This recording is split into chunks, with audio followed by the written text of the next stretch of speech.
24 hour, coming to you from our studio in the nation's capital, Abuja. I am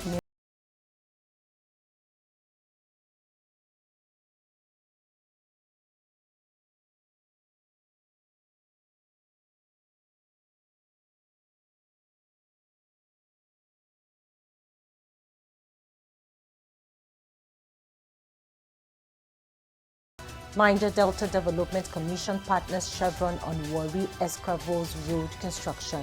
On the foreign scene, home prices set to rise in Hong Kong, Singapore, Australia in 2025. We begin with the Senate. The Nigerian Senate on Wednesday sacked Danladi Umar as the chairman of the Code of Conduct Tribunal, CCT. The lawmakers, after a closed-door session, reconvened and invoked Section 1571 of the 1999 Constitution as amended to officially remove Umar as the CCT boss, citing allegations of misconduct. The Senate held that it had become imperative to remove because his actions were unbecoming and his level of gross misconduct no longer acceptable. Umar's removal will now pave the way for the official resumption of Abdullahi Bello as the new substantive chairman of the tribunal. 84 senators have signed in favor of his removal following deliberations on a motion by the leader of the Senate, Okpeyemi Bamidele. Accordingly, Mr. President and distinguished colleagues, the Senate resolves to invoke and activate the constitutional provision as enshrined in Section 157, subsection 1, by forwarding an address supported by two-thirds majority of the Senate, which shall be acted upon by Mr. President for the official removal from office of Mr. Yakubu Danladi Umar as the chairman of the Code of Conduct Tribunal. Mr. President, the motion was adopted by the upper legislative chamber after it was put to a vote by Senate President Godswill Akpabio. I want to thank you for your deliberations, even in the executive session. And I've noted here that we have the quorum to invoke Section 157, subsection 1, removing the chairman of the Code of Conduct Tribunal from office for misconduct and for acts unbecoming of the holder of such an office. I've also noted from your contributions that ample opportunities were given to him to defend himself, and he appeared, and in his opinion, he did not need to continue any defense of himself, which is not the business of the Senate, but at least the admission of his misdemeanor and misconduct, or even fighting with a female at the Manners Plaza, is an act that is unbecoming of somebody who is supposed to watch over the conduct of public officers in our dear nation. Accordingly, I want to put the question: is there any senator who is opposed to the removal from office of Ms. Danladi Umar as chairman of the Code of Conduct Tribunal for acts unbecoming of the holder of such office?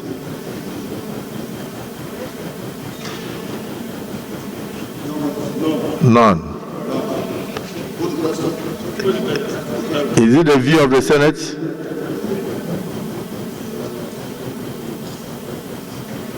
Will the Senate now confirm the invocation and activation of the constitutional provision of Section 157, subsection 1, as enshrined in our 1999 Constitution as amended, removing the chairman of the Code of Conduct Tribunal from office as a result of acts of misconduct and acts unbecoming of the holder of such an office?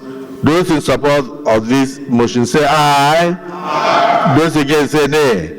The ayes have it. Accordingly, Mr. Danladi Umar is hereby removed in line with Section 157, subsection 1 of the Nigerian Constitution as the chairman of the Code of Conduct Tribunal. Umar was chair of the tribunal when Tinubu was charged with operating foreign bank accounts contrary to the constitution. He was cleared of the charges. Now, Nigerian's Minister of Steel Development, Shoaib Abubakar Audu, has announced the federal government's decision to privatize the Ajaokuta Steel Company Limited along with its iron ore mine in Itakpe as part of efforts to kickstart operations. The announcement was made at the 9th Nigerian Mining Week held in Abuja. The event, themed from the inside out, building the mining sector to be the cornerstone of Nigeria's economy, highlighted the government's comprehensive strategy to revitalize the mining sector. Audu revealed that Nigeria currently spends over $4 billion annually on steel imports. In Niger Delta, according to a study released by the United Nations in 2011, revealed it will take 25 to 30 years to remediate, restore, and clean up Ogoni land. After years of environmental degradation due to oil exploration and other activities, the Niger Delta region is set to receive a boost in biodiversity. To this end, a non-governmental organization, Lokiakia Community Development Center, has begun plans to plant 5 million mangroves to restore the ecosystem. Executive Director Martha Agbani made these known during a kickstart planting of 1 million mangroves in Tinama Community, Rivers State. She said the initiative is to restore the livelihoods of the people, as fishing, which is their source of livelihoods, has been cut short by the disappearance of mangroves in the area. We cannot wait for HYPREP, which is the hydrocarbon pollution remediation project, to clean, remediate, and restore the environment within 25 to 30 years before a people can go back to their sources of livelihoods. So Lokianka is here to fast-track that implementation by way of mangrove restoration. And we chose to restore mangrove because of the benefits that mangrove has in the ecosystem. Mangrove, amongst other forest trees, has the potential to sequester carbon 4 or 5 times more than other trees. And that is why we are coming to restore mangroves. And beyond restoring mangrove, because of its ecosystem services, mangrove is one area that fishes come to nest. They come there for their breeding. Birds come to nest around the mangrove area. An average Niger Deltan needs crustaceans for their meals. Whatever cuisine you want to have in the Niger Delta, you must do that with the crustaceans, periwinkles, oysters, lobsters, and all those clams. And that is why we are doing this, because this has been the way of life of the people. But they've been denied because of the enormous oil spills. So doing this, we are returning them back to their livelihood. We are returning them back to their culture. She further explained that the organization is working with local, especially women from the area, to restore the land. Women are the bulk of the users of the swamp. Women are those that go into the swamp to get these crustaceans. And we cannot keep denying them their right to access natural resources. So that's what we're doing here, to fast-track the process by replanting mangrove in order to welcome in those lost biodiversities so that they can still go back to having their livelihoods. On her part, Barisi Dumbo, a beneficiary of the initiative, speaks the improvements and benefits of the environment after being trained in mangrove planting, and prayed for its expansion to involve more women and more communities. The environment that I'm planting the mangrove now was so nasty. It was nothing before. But now, as I speak, that very place has become a mangrove area due to what we are doing there. Like the planting, we are no more nursing it, we are planting it now so that the place will look like where mangrove used to be. Lokiaka trained us how to nurse mangrove and other trees. And after nursing it, I sell it to the contractors. And by so doing, the contractor recognized me that I am one of Nokiaka's trainees. So they employed me, and now I'm doing very okay. So that is a success story. Agbani called for support from government at all levels in supporting the restoration of ecosystem in the region. The threat of Nipa palm to mangrove is very, very high. We can see what we've been doing here. We have been coming here to clear Nipa palm for more than 5 different times. After clearing, the Nipa palms regrow. So that's the challenge to even the work we are trying to do in this area. So it's not a thing that we're supposed to handle as maybe an organization, but government needs to come in to fund this process to get these things done. And then we also want government to mean whatever they say, because we know there's an initiative by government to restore mangroves across Niger Delta area. But they need to actually come down, and they shouldn't make it a business, but they should see it as a need and a necessity to have mangroves restored in the environment. Now we move to the FCT, where the Minister Nyesom Wike has assured residents of the nation's capital, Abuja, of completing ongoing road project in the rural areas by December. The minister gave the assurance while addressing newsmen in Yongoji, Sukuku District in Kwali Area Council after an inspection tour of ongoing rural road projects. Wike, who promised the residents of even development both in the city and in satellite areas, also expressed satisfaction over the pace of the work on the roads.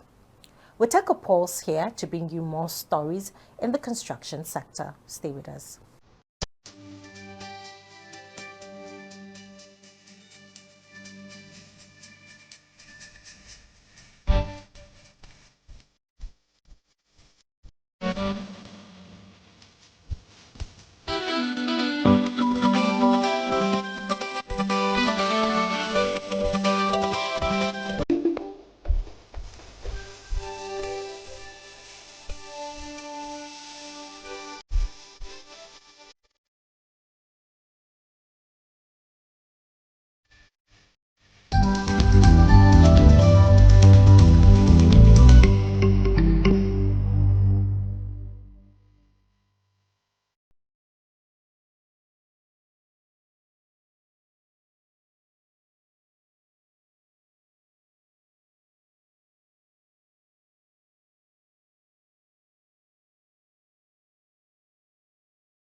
Back and Housing TV news at the top of the hour. Moving on, the Ministry of Foreign Affairs announced the receipt of a reconstructed building belonging to Nigeria's High Commission in Accra, Ghana.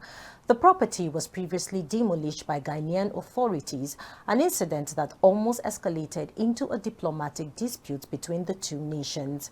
However, after a series of high-level discussions, the government of Ghana committed to rebuilding the 4-bedroom block. The handover was confirmed in a statement by Kimi B. Imomotimi Ebienfa, the acting spokesperson for the Ministry of Foreign Affairs, Abuja. According to the statement, Ghana's Minister of Foreign Affairs and Regional Integration, Shirley Oyoko Bochwe, officially handed over the keys on behalf of the Ghanaian government. The property was received by Ambassador Chimizi Ogu, Director of the Foreign Service Academy, Lagos, on behalf of the Nigerian government. Now to Rivers State, as part of an effort to revamp the city and give traders a conducive trading environment, the Rivers State Governor Siminalayi Fubara has promised to reconstruct the Creek Road Market in the old Port Harcourt Township into an ultra-modern facility. Fubara revealed that the decision stems from the commitment to achieve a wholesome implementation of the urban renewal policy of his administration, which he said puts the people first. The governor made the promise when he visited the market to see how trading activities take place within the entire Creek Road and adjoining streets. He explained that restoring Port Harcourt to its cherished garden city status would require transforming it into a livable city that offers sustainable and equitable urban environment. I've been getting a lot of calls from the old boys of town that if we have to do anything, first of all, we need to sort out the issue of markets. We are aware that when the Agri Road, the Creek Road was being, reconstructed, that the market was relocated. And when the market was relocated into number 3 field, it affected the face of the town. The first thing we are going to do immediately before we start the cleaning and redesigning of town is to make sure that we give them a befitting market so that we can immediately move those people out of those residential areas so we can commence befitting or beautifying the town areas. So I can tell you, I feel very, very sad that our people are going through this in the course of development.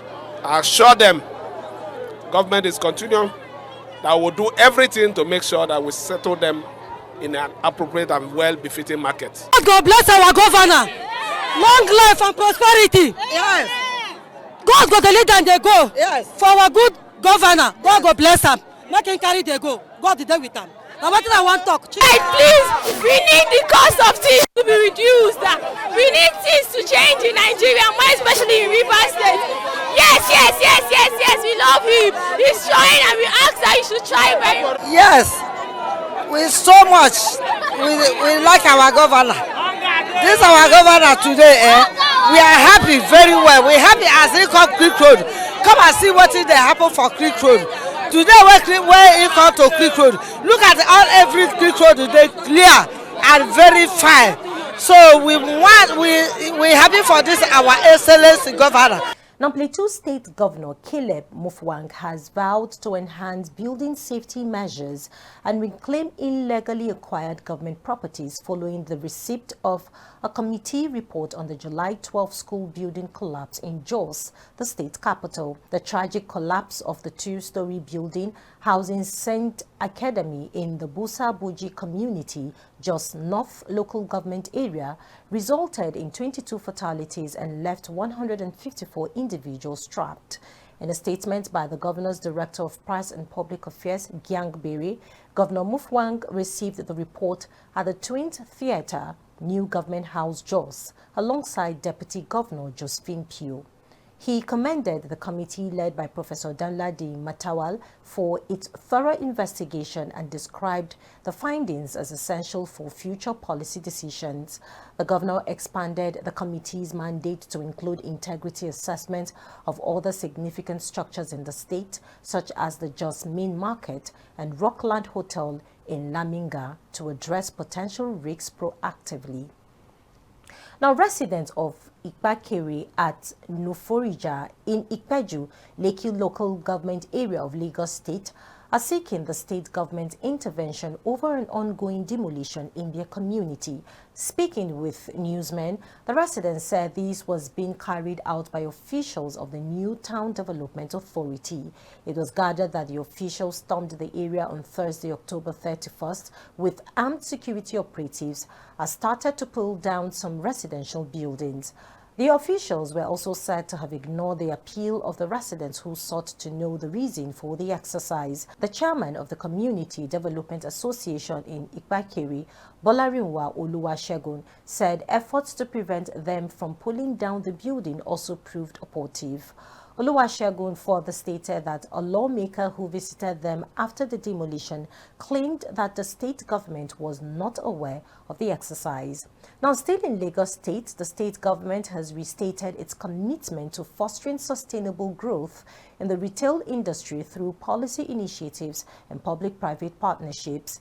This was stated by the Commissioner for Commerce, Cooperatives, Trade and Investment, Folashade Ambrose Midibim, at the African Retail Congress 24 held recently at the Lagos Business School.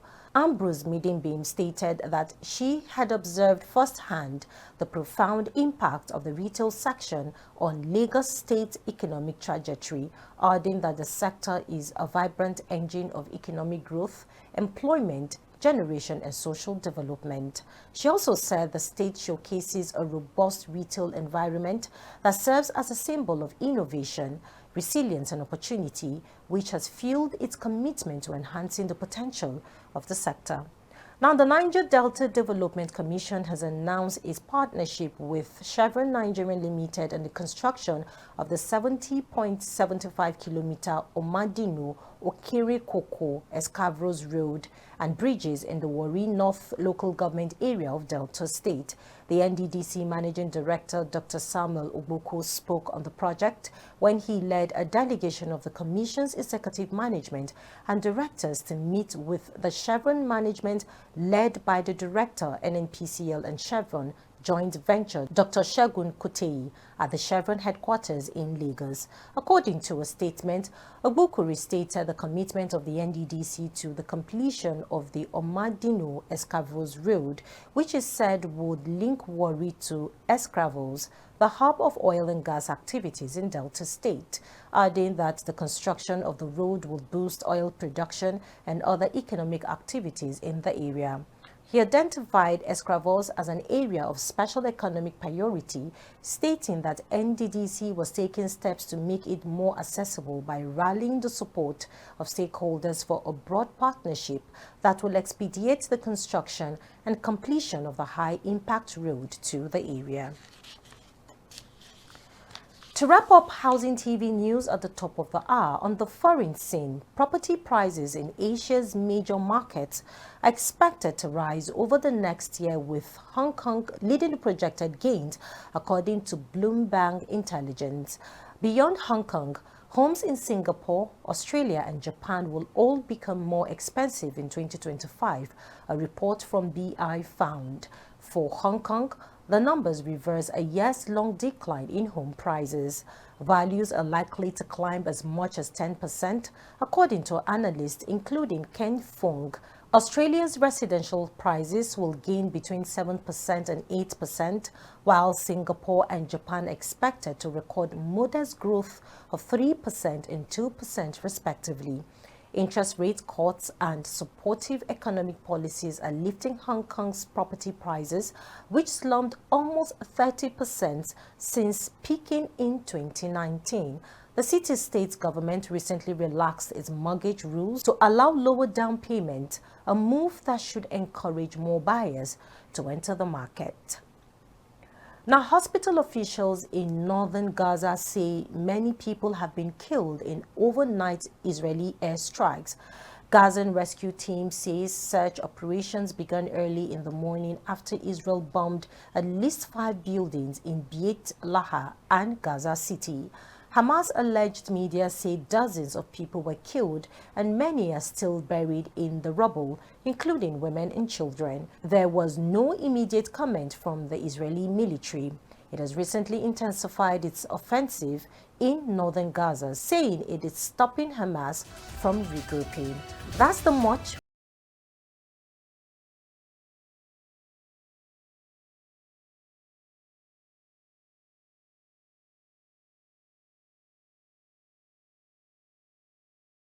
Company for operational takeoff. FCT Minister gives December as deadline for rural roads completion. Lagos residents cry for help as officials demolish homes. Niger Delta Development Commission partners Chevron on Warri Escravos Road construction. And on the foreign scene, we saw home prices set to rise in Hong Kong, Singapore, Australia in 2025.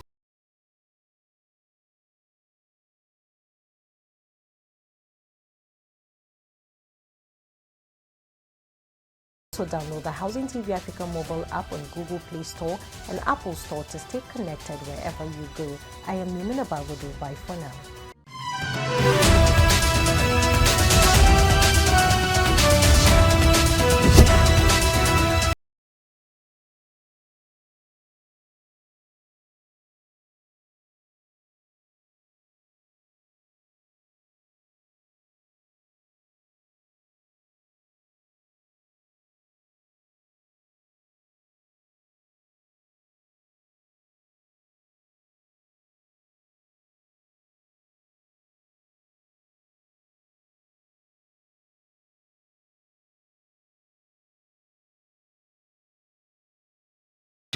and click on the subscribe button. Subscribe to Housing TV Africa to stay updated on latest happenings in Nigeria's housing sector. Follow our social media pages, like and share our posts. On Facebook, Housing TV Africa. On Twitter, Housing TV Africa. Instagram, Housing TV Africa. Housing TV Africa, your first in housing development broadcasting.